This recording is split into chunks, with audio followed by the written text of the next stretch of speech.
YouTube, we're going to give you a quick walk through the shop today and show you some of the things that we're working on, some of the things that have been completed that are still here, give you some information on that. We want to emphasize today as we're going through, we're going to show you a couple projects that were big builds that we did swaps on.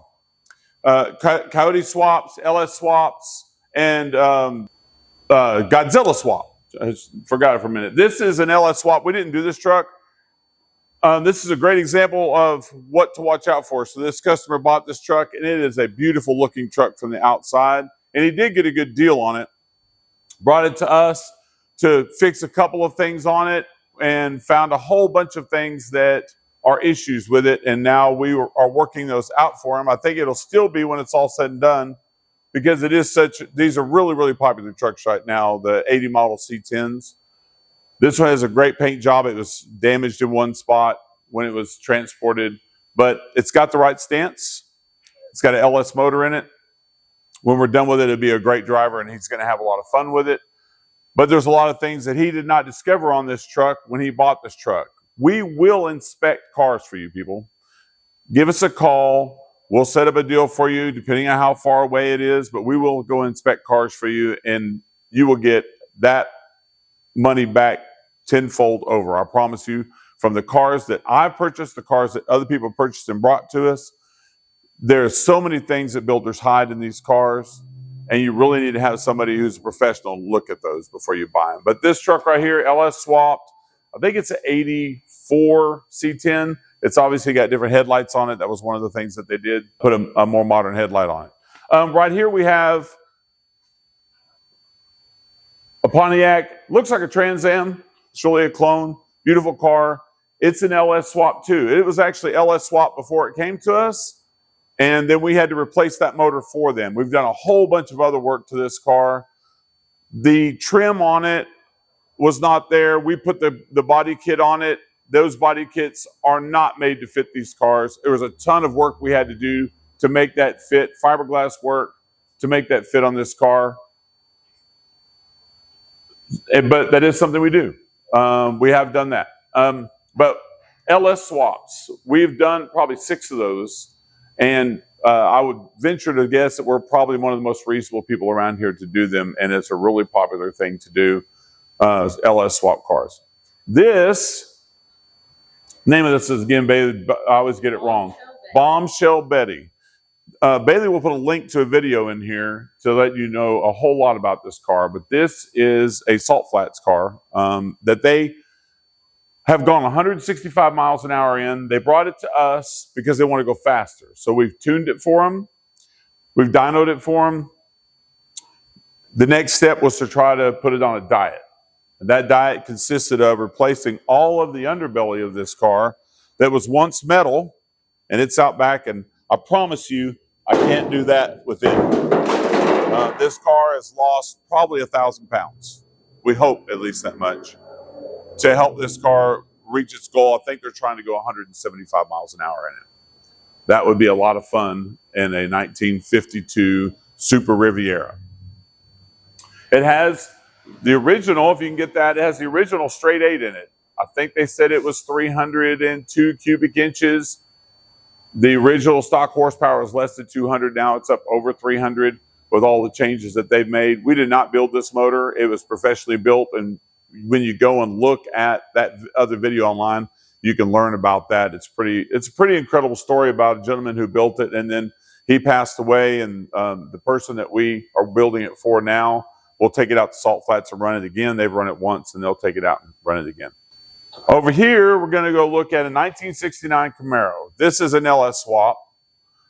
We did not do the LS swap on this car, but we fixed everything in this car. It was in shop jail at another place. They had stopped working on it.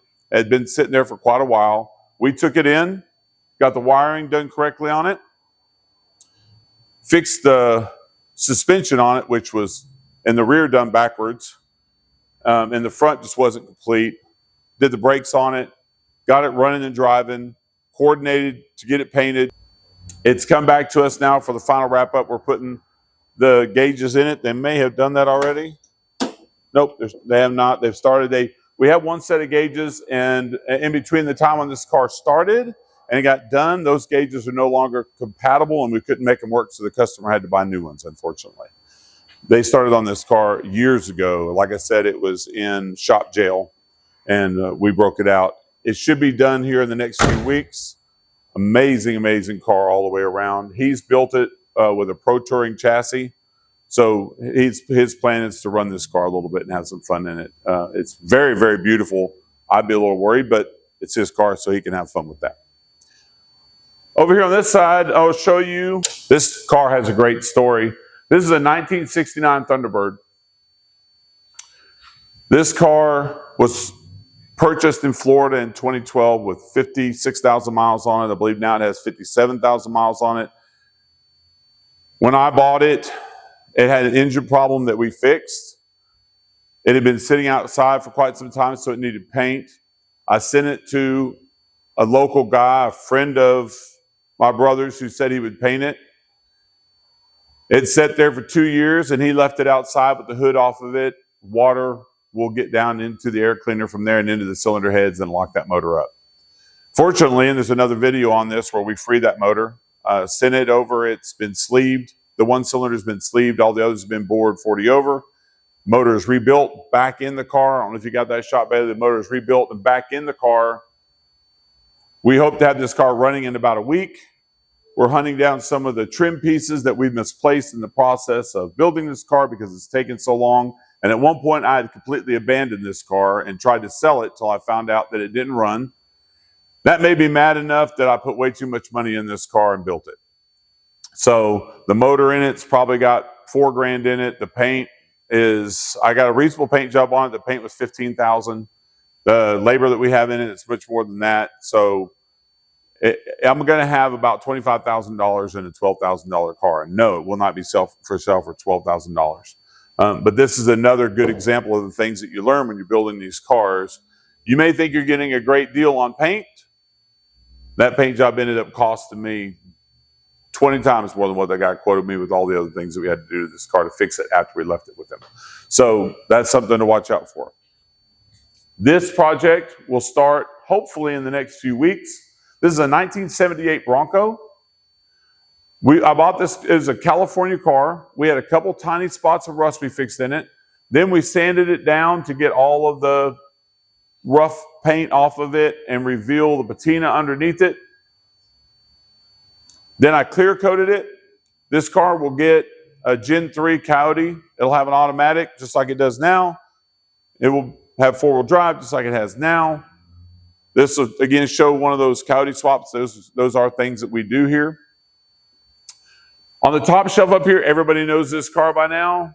That is our 7.3 Godzilla swap. We would love to do another one of those. If you're a customer out there looking and you've got a Mustang, I promise you that 7.3 Godzilla is a better option.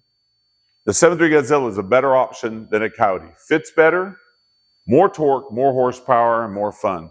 Also, you don't have to do as much alteration inside the hood. They are not as wide. If you've seen a Coyote, the Coyotes are splayed wide open and they're very wide. The Godzilla is a little bit taller, but it doesn't take up as much space, strangely enough. It takes up less space than the 351 Cleveland they put in them and the 428s that they put in them. This is a 1972 Camaro. It's a little dusty right now. We've just got it back out to put the rear end in it. They've been sitting for a minute. We did an LS swap in this car. It had a 10-bolt rear end in it, and we subsequently broke that pretty quick because this obviously has a lot more horsepower than what a 10-bolt rear end can stand up to. So now it's got a 12-bolt posi track in it. This car is an amazing running car. This is a LS out of a 2014 Camaro with transmission and all. We put it all in here, rebuilt the rear end, and now it's ready to go. I'm planning on driving this car a lot. We put AC in it. This was one of the first cars I ever bought.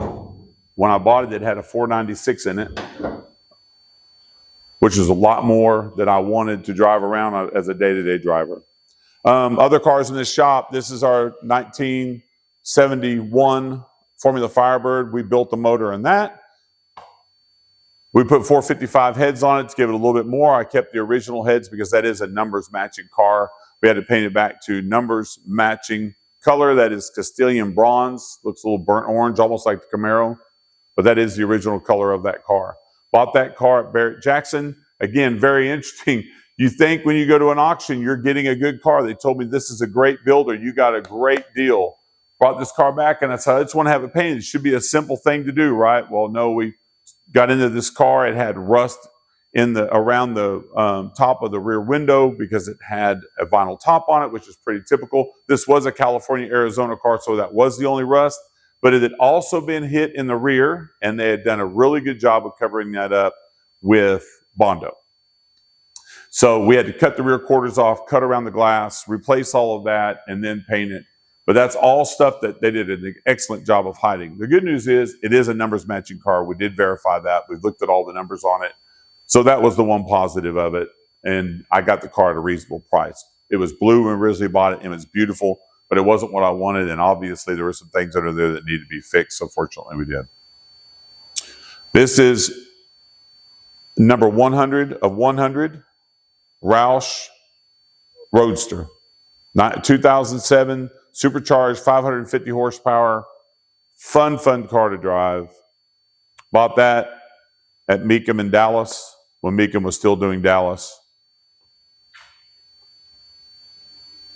We'll take you back to the back. We'll take you back to the back and show you a couple of things we've got going on back there. Oh, we should show them the Bronco real quick so you can see that. I think the Bronco's been on here before. It is complete now. Well, they're never complete. This is a 1972 Bronco that we built here at Tinspeed. We put a 2.5-inch lift on it, big wheels. We rebuilt the 302 that came with it because it was only 27,000-mile car. It was a farm truck. It actually had the truck cab on it, and then we turned it. It's got stuff in the seat, but we'll show you the inside. It was a farm truck that we put the wagon cab on.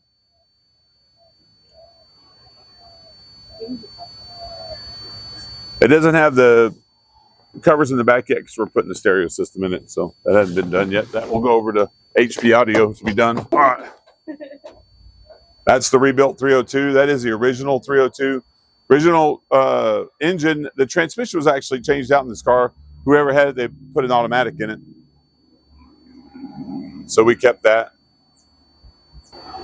This was a lot of fun. We converted this to AC, and it's supposed to be a straight conversion. We bought the one for this engine and this truck, and nothing about it worked correctly. We had to reverse a bunch of stuff. It was a complicated thing to do, a whole lot of work, but it's got the hardest blowing AC of any one that we've built so far, interestingly enough. All right, we'll take you to the back here. So this is our 1965 Chevrolet Pre-Runner. We're building this for a customer actually in California. If you're interested in doing one of these, I'm sure we can hook you up with somebody who would do another one, but it's not us. This car has been, they're very complicated. This is basically a one-off car that we've built for these people. They started off one direction and then changed their mind and wanted to turn it into a desert truck. It has huge shock travel. Here's the shocks for it here. Suspension was all custom made by a place. It's called Giant. So all the suspension, all of the suspension components, I believe they're actually Ford in the front. And I think, does it have a Ford 9-inch too? Did we do that on this one? No. Chevy 10-bolt. This on? Well, you just hold it and speak into it. So we did the LS swap on this. We sourced an LS out of just a regular pickup truck for them, trying to be budget conscious, which we worked really hard to be budget conscious on this car for this family. That she inherited this from her grandfather. Is that right? From her dad. He lived in Texas. She found us here and asked us to build it. It started out, it was just going to be a pretty simple build, and then it's turned into this. We're about to pull the cab off of it. At that time, we will clean up all the welds, paint the frame. The cab's going off to the painter. They'll paint the cab, the truck bed, the front fenders are already, no, they're back there. The hood they've got, the doors they've got, all that will go to them. They'll paint it, send it back to us, and we will assemble it. You can look back here in the back and kind of see, put this back on here. You look back here in the back, you can see the rear suspension.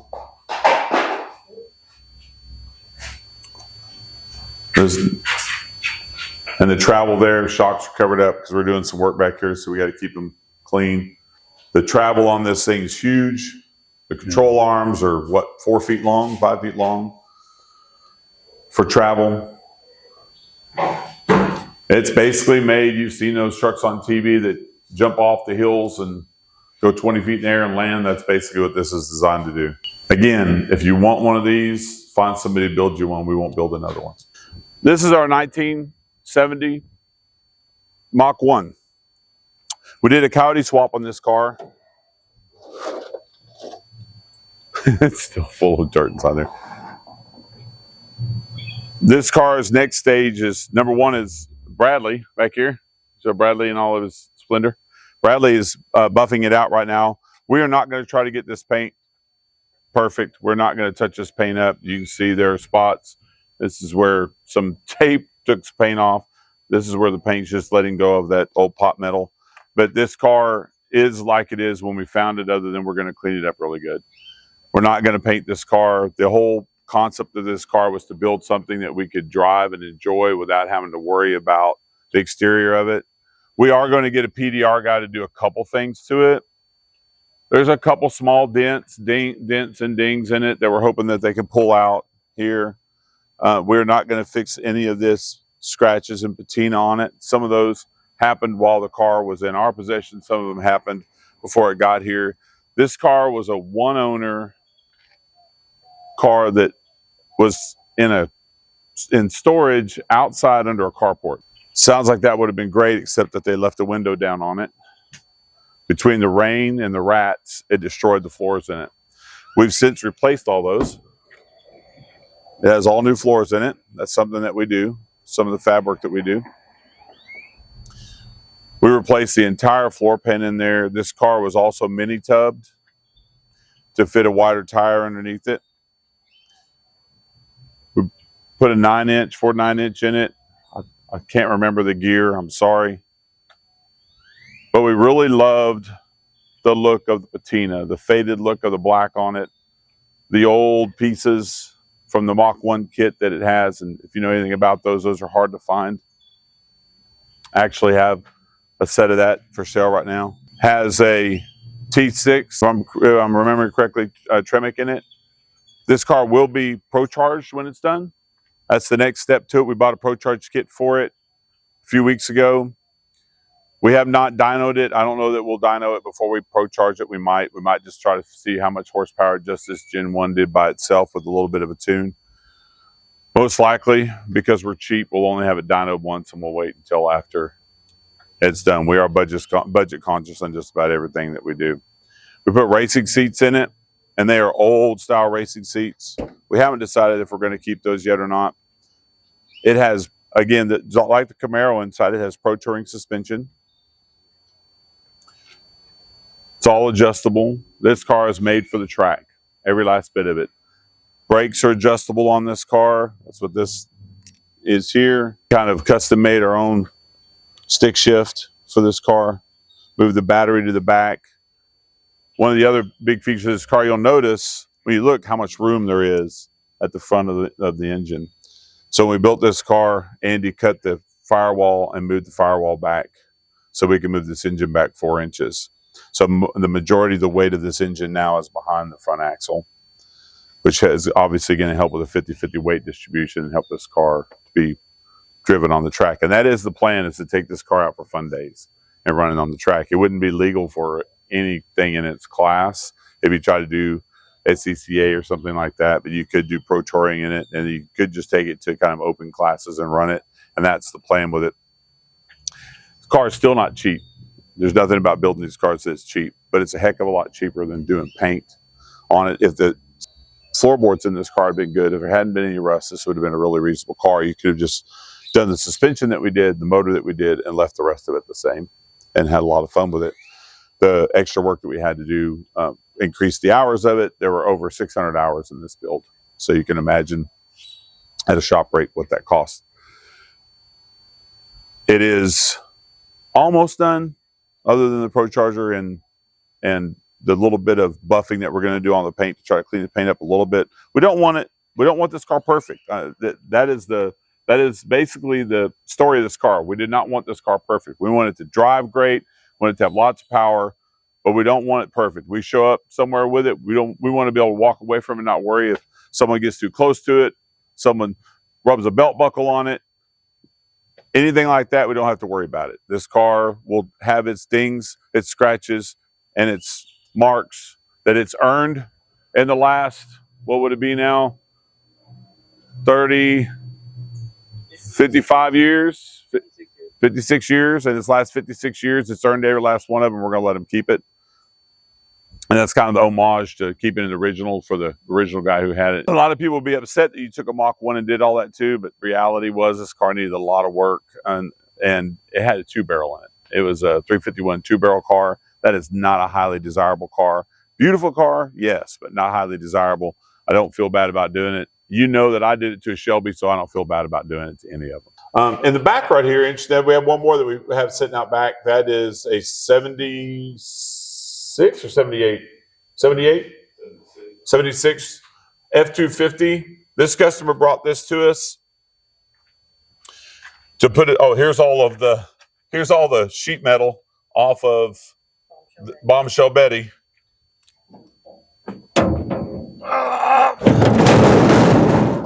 That's what came off of it, including these. That's what they had on that car to go fast, and obviously it was not going to go fast with that on it, so it is now back here in the junk pile. So this original F-250 came with a 6-cylinder in it, and the customer wanted it again. So we sourced a long block and built him another motor. Took us, I believe it was 4 months to get the long block, because nobody's rebuilding them anymore. So for them to find a core donor was really, really hard. I think he bought this car from a friend that passed away, and wanted to keep it going. We replaced the floor pans in it. We've replaced the engine in it. We've redone the brakes on it. We redid the drive shaft on it, and we're replacing all the U-bolts and everything on the rear end because they're pretty rusted. Then he'll take this back and enjoy it. It's a good running truck. Does have some rust on the underside still, but it's a pretty solid truck, and he loves it. And that's what we try to do, is keep these things going that people love. We get a lot of that. People will bring cars to us that haven't run in years. A lot of times it's as simple as carburetor tune and a new gas tank. Sometimes much more complicated than that. Almost always the brakes are an issue, but we do that a lot for people. What we really enjoy doing though is swaps, and we're hoping to get a lot more of those. LS, Coyote, and like I said, Godzilla swaps are really good for old Mustangs. So you're welcome anytime to come down and see what we've got. If you're in the Central Texas area, we're in Temple. If you want to come, we get shop tours all the time, show people around. If you're down here and you want to see some really cool cars, we haven't shown you all of them. We've just shown you the stuff that either A, we've worked on, or B, projects that we've completed. We haven't shown you the stuff that's in the shop that completed a long time ago, and you can see videos and things on those, or cars that we haven't worked on in the last couple of years. So come down if you ever want to tour, like, subscribe. We'd love to have you follow us. We're hoping to get more content out. My content girl who's behind the camera, Bailey, has been out. She had a baby. She's back. So hopefully we can get some more content out there to you guys, more of the projects that we're working on. So thank you for watching.